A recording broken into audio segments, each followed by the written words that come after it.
Hello, I welcome you. Good to know that you're watching. Good morning, good afternoon, good evening, and good night to you, depending on where you're watching from.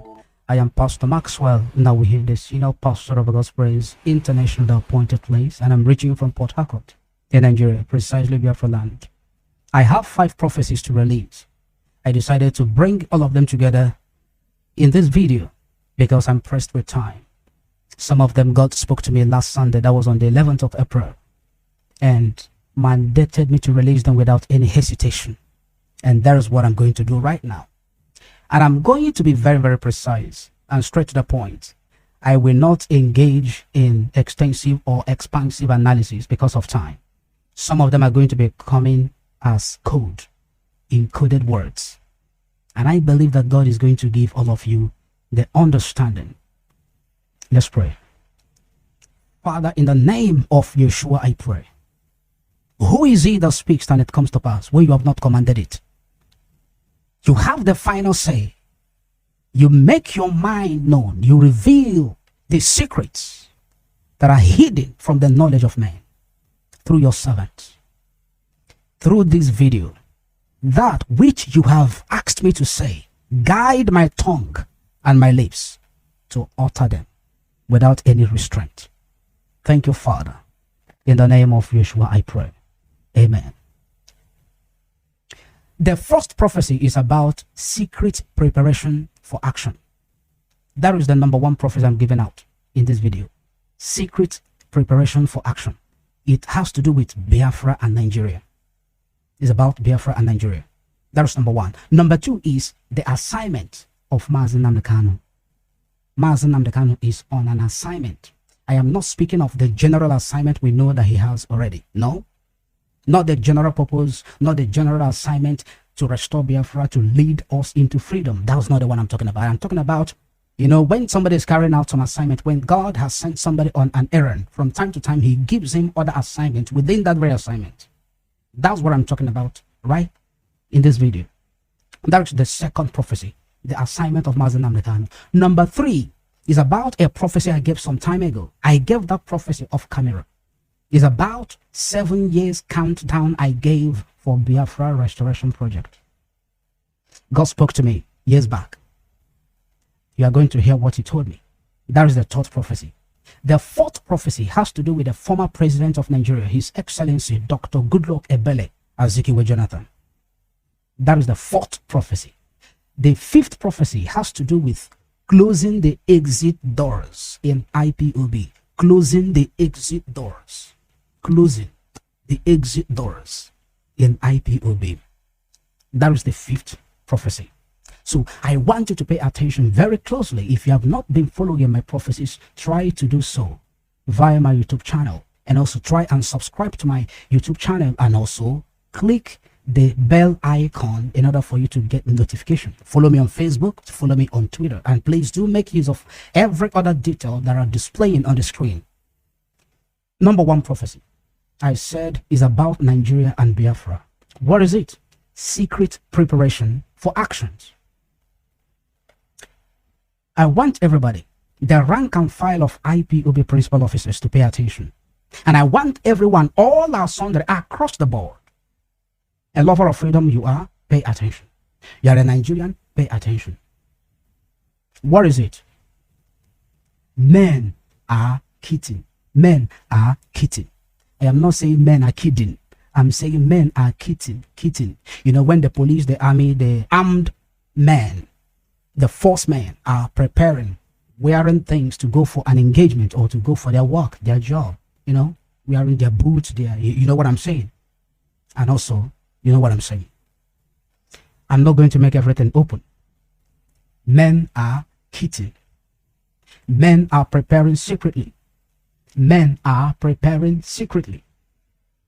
By now, most of you that have been watching my videos, that have been hearing my prophecies, you can understand how accurate they are. Who are these men? They are blacks. They are blacks. But I'm not going to give a pictorial description of them for some reasons.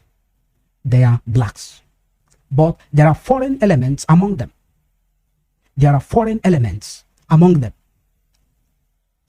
And there are suggestions and negotiations that they should strike a deal with foreign government.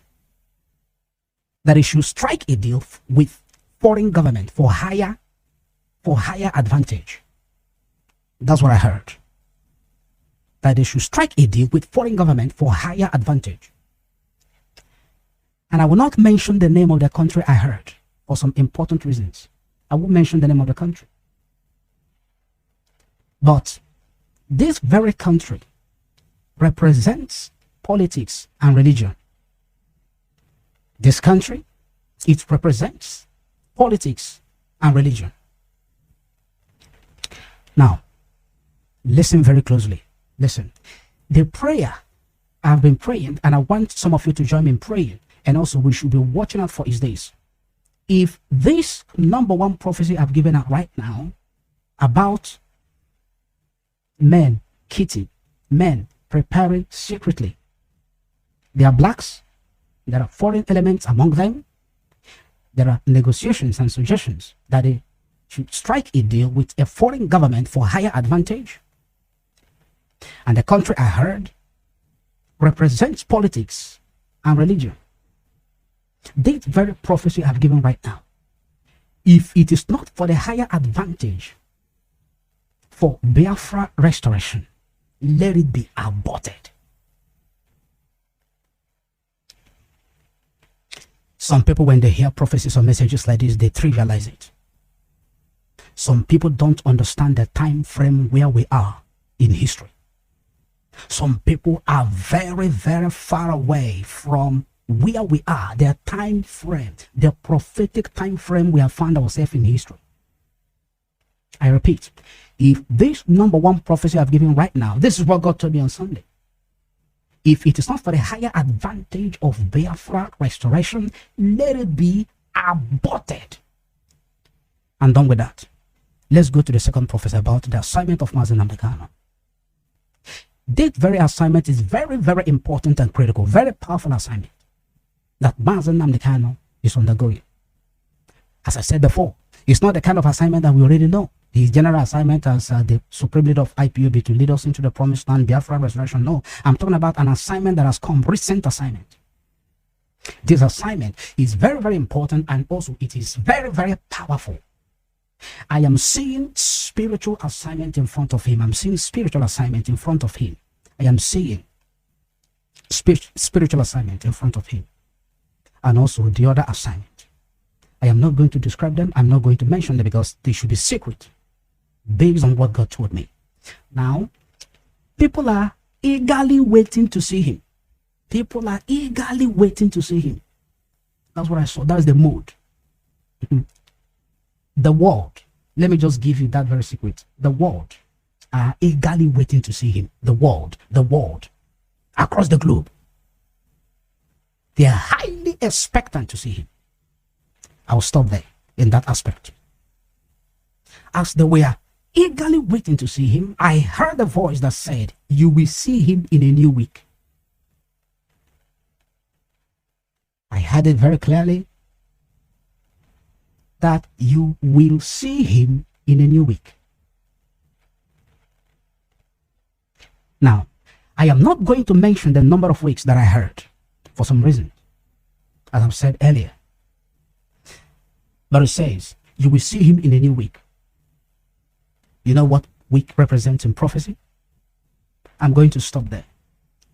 Why I decided to give out some aspect of this very number two prophecy is because you need to give Maxwell Ekene Nnawuihe all the necessary support that he needs, and also pray for him. You need to give him all the necessary support that he needs, and also do what? Pray for him. I know some of you have been supporting him. I know some of you have been supporting him, praying for him as well. Some of us, we have been doing so.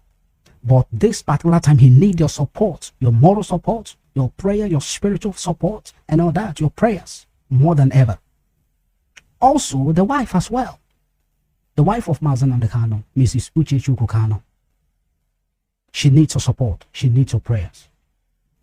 A week before she lost her mom, on Sunday, in the morning, God spoke to me a week before she lost her mom that there is a strong wave coming to hit Uchechi Kanu. That very strong wave will hit her. And it is going to affect Mazi Nnamdi Kanu. But we have to pray for her and urge her to remain very, very strong. Very, very strong. So when I heard that she lost her mom a couple of days, almost a week before, almost a week after that prophecy, I remember the prophecy. And since then, I've been praying for her. And God asked me to urge her to remain very strong. And so I'm using this medium to say to you, Ma, Mrs. Uchechi Kanu, remain very strong. Unshakable, immovable. Because on easy legs, the head that wears the crown. It's not easy.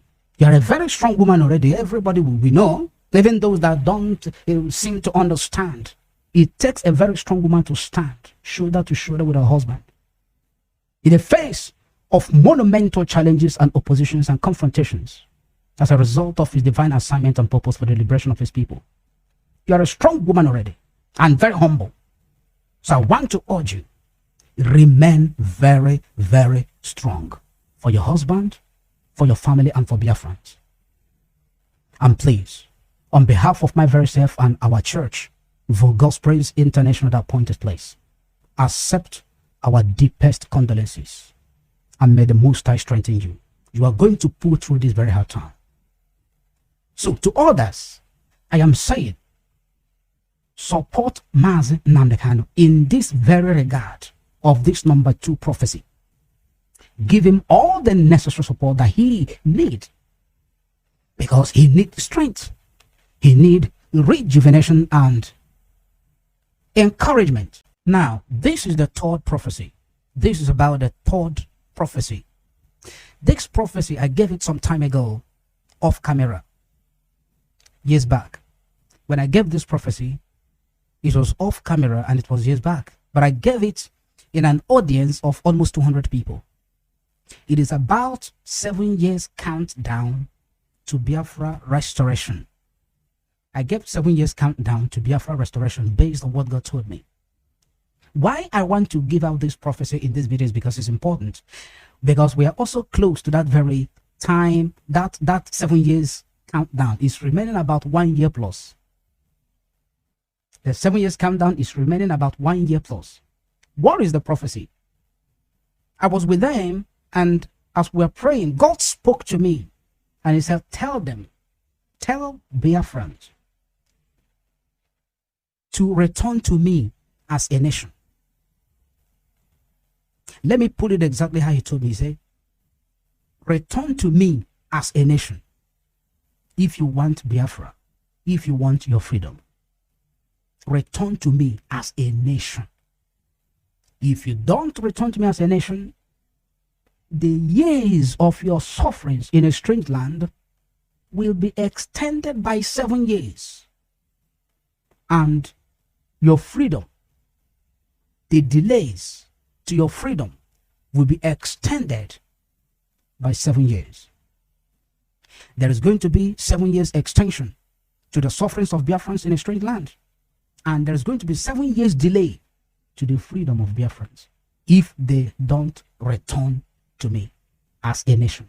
As a nation, not as individuals. I know that a lot of individuals are serving God, a lot of persons, more especially Mazi Nnamdi Kanu is a man of God, is a prophet of God, and others, so many other people.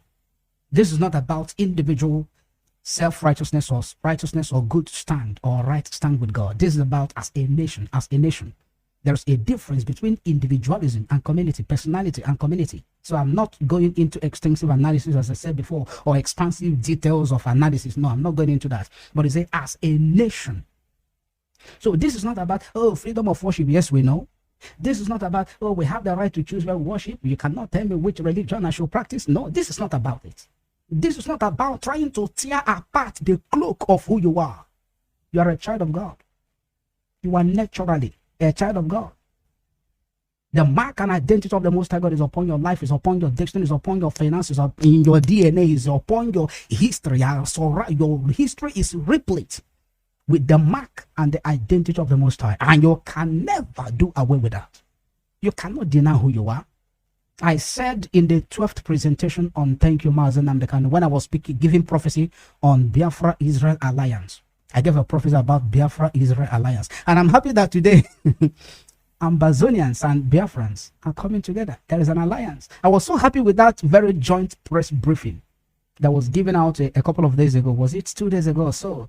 By Maxwell Nnamdi and Dr. Chu Ayaba of is it Ambazonia War of Liberation or so?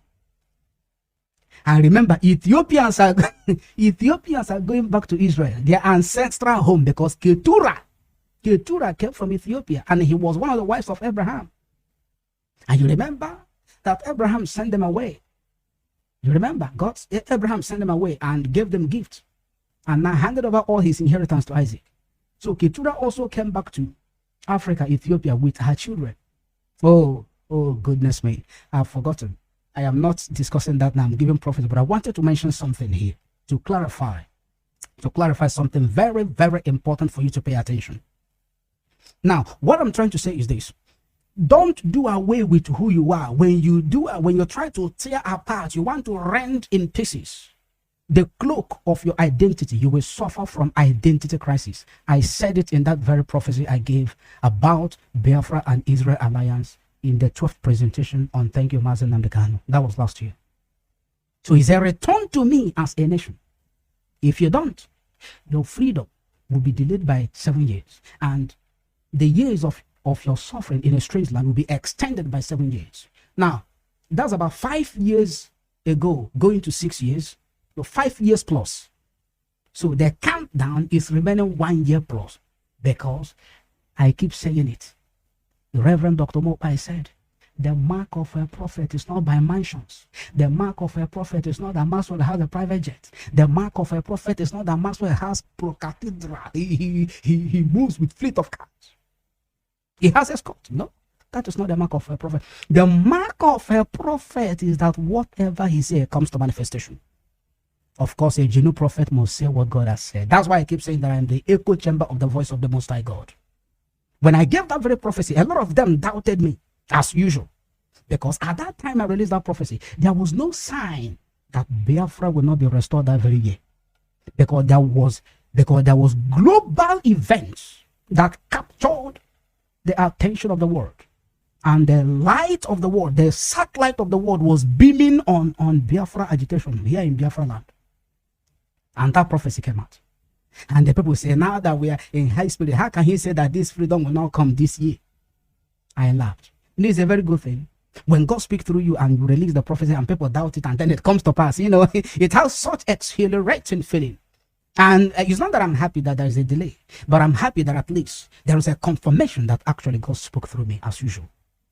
So that is why I decided to repeat that very prophecy before the camera, that you may understand and begin to buckle up. If you are far away from the Most High God, you must buckle up.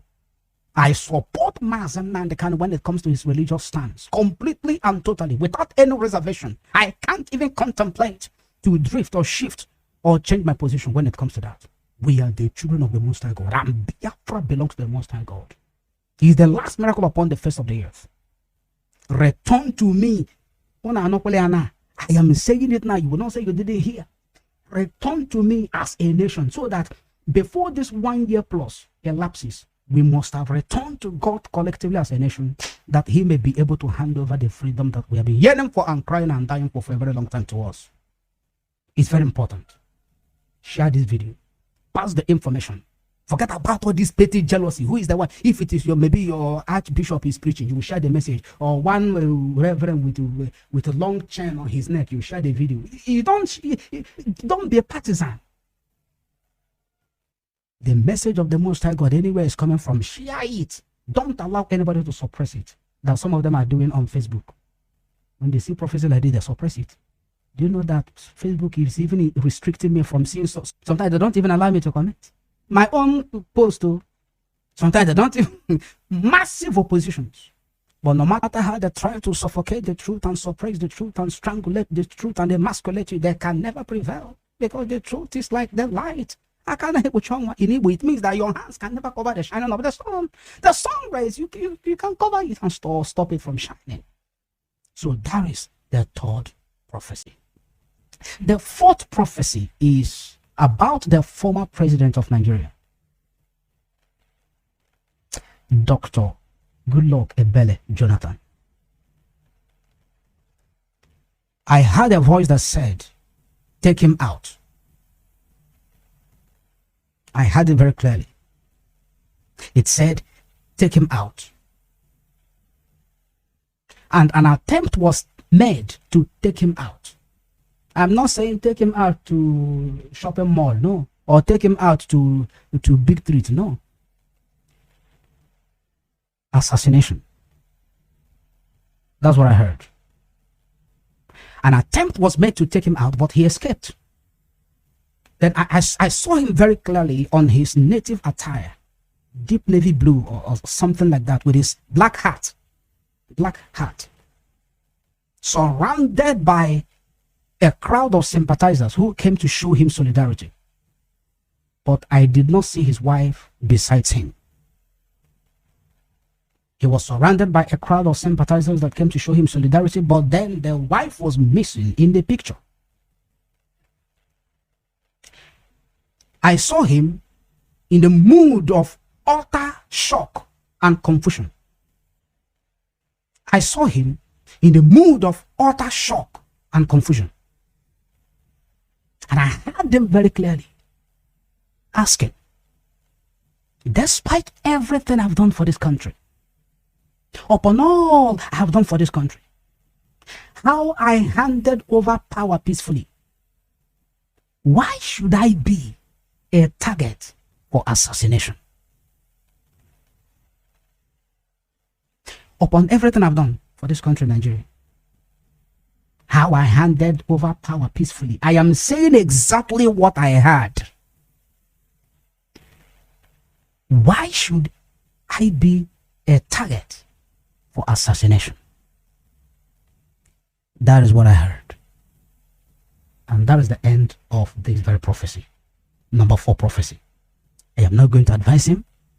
I am not his religious advisor. I am not his media aide. I'm not even in close relation to him. But I am a man of God and a servant of the Most High. Why I will not advise him is so that people will not say, oh, he's seeking for favor. You know, a black man has a way of trying to misinterpret and quote certain things out of context every time. But I will not look at it from the point of objectivity or spirituality or symbolism. So I'm not here to give him advice. I am here to give him the message, and I've done so. But I will pray for him because he's a good man. I am not saying he's a saint. I am not saying he's too perfect. I am not praising him, and I will not do so. He made his mistakes when he was in power. I'm not going into that in this prophecy. But I will pray for him that the Lord will keep him safe. Let God protect him and protect his family, his wife as well. Protect them. Now, I have to go to the next prophecy, which is the last prophecy on this video. That is the 5th prophecy that has to do with closing the exit doors. Closing the exit doors. This very number 5 prophecy is strictly for the apex IPOB hierarchy. It is strictly, it's not for everybody, it is, but you can still pay attention. It is strictly for the apex IPOB hierarchy. From Nnamdi Kanu down to the Directorate of States. Basically, because this has to do with administration. IPOB is a great family. It has a wonderful and very, very strong structure. Very wonderful administration. But this is what I heard. You have to pay attention. I heard a voice that said that more people are going to be drawn away as a result of this very apparent war of sabotage that is going on, if the exit doors are not closed. If the exit doors are not closed. That's what I heard. That more people are going to be drawn away as a result of this apparent war of sabotage that is going on, if the exit doors are not closed. This is not about, oh, let them be doing that thing. Anybody that want to go out can go out. We are one big family. It's even those that are possessed that can go out.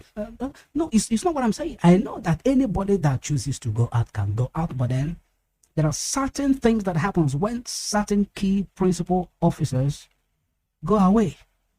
Not when they are reassigned to another position. Not when they are given another assignment. But when they run away, or when they are suspended, or when they pull out of the struggle as a result of sabotage. Because when they carry out the act of sabotage, it affects the members. There are those who are looking up to them, who believe in the leadership, who are there in the family because of them. They are somehow going to be affected. We have seen that the exit of some key IPOB principal officers in the time past have led away some members of the family. So I know that it is completely unavoidable from time to time, but then there are measures that can be put in place. What are those measures? Based on what I heard, you have to develop a mechanism to detect when someone is a potential saboteur. When a serving principal officer is a potential saboteur, has that very inclination for sabotage. That is the area that this prophecy is referring to. You must detect when the devil has possessed someone to sabotage the struggle before ever he or she carries it out. Because each time there is an act of sabotage among the IPOB leadership, it affects the struggle. It elongates and also delays the time for the Biafra restoration project. The time we should be talking about something else. We are not talking about those that left and how to cover the loopholes and all that and all that. It affects the time and also it delays the time for the restoration. So to be able to detect when someone has been possessed by Satan, the devil, to betray the struggle, then you nip it in the bud before ever he or she carries out that very act of sabotage. That is what God is saying in this prophecy. That is what he's saying. You remember that Yeshua, Jesus Christ of Nazareth, he was betrayed. And some people may ask, even Jesus was betrayed, does it mean that he doesn't know that a saboteur was among him? He knew. That is why in the book of John chapter 6 verse 70 verse 70 to 71, that is John chapter 6 70 to 71, Jesus said that I have chosen all of you, but one of you is a devil. He was able to detect the Satan, the one that is prone to demonic possession, the one that is prone to sabotage, betrayal. And that was Judas Iscariot. He said, I'm the one that chose all of you, but one of you is a devil. And then in the book of Matthew chapter 26, he made it very clear. And he said that one of you will betray me, one of you. We are sitting together on a round table, eating and dining and whining together. All of you are moving about with me. Everywhere I'm going for program, anytime I'm preaching, we are going for evangelism, whatever we are going for, the liberation and the emancipation of God's people and advancement of the kingdom of God. All of you are going with everybody. But one of you will betray me. And the Bible says all the disciples, they were so grieved and they began to inquire among themselves, who should it be? Who? And Judas asked him, Master, is it I? And Yeshua replied, you have already said it. So Yeshua detected it before ever he carried it out. The same thing in the book of Luke chapter 22 verse 31 to 34. That is what I'm talking about. That before someone betrays, carry out the act of sabotage among the IPOB hierarchy, he or she should be detected. And then that very act should be nipped in the bud. Because each time there is an act of sabotage and betrayal of different proportions, more especially among the IPOB hierarchy, there is always the ripple effect that affects everybody. It affects the struggle. I know that IPOB is infallible, is indestructible, because everything IPOB is doing is within the prophetic time frame that God gave for the freedom and the victory of God. So this is the prophecy. Remember the first prophecy? Men are hitting. Men are preparing secretly for action. Second prophecy is the assignment. Nnamdi Kanu is undergoing certain very powerful, important assignment. The third one is the prophetic countdown I gave about Biafra restoration that is now remaining about 1 year plus. I said that it's going to, according to what God said, if you refuse to return to me as a nation, I am going to extend the time of your suffering in a strange land is going to be extended by 7 years. And also the time for your freedom will be extended by 7 years. As at the time I gave that very prophecy, many people doubted it. Many people didn't believe me. But today, we are now close to 7 years. Because the mark of a prophet is that whatever he says comes to manifestation. I have come to the end of these very 5 prophecies. Right now, I want to ask you, share the video wherever you are. Make sure you share the video. Make it a priority. When you come across truth, when you hear the truth, spread it. It doesn't cost anything. What it costs is just buttons. So long as you have your data, you just tap the buttons, the relevant buttons there. Your like, notification, subscription to the YouTube channel, share it, comment and all that. I've been getting the comments of people from different countries of the world, more especially USA is top in the rank. London, UK, the same. Germany, the same. India, Indonesia. I've been getting feedbacks. People have been writing. So I am happy that the messages are making impact and a lot of people are receiving direction through this video. So if you don't share it, a lot of people are going to miss out. So share the message to the groups and platforms of IPOB and everywhere you can. God bless you. I remember Pst Maxwell Nnawuihe. God bless you.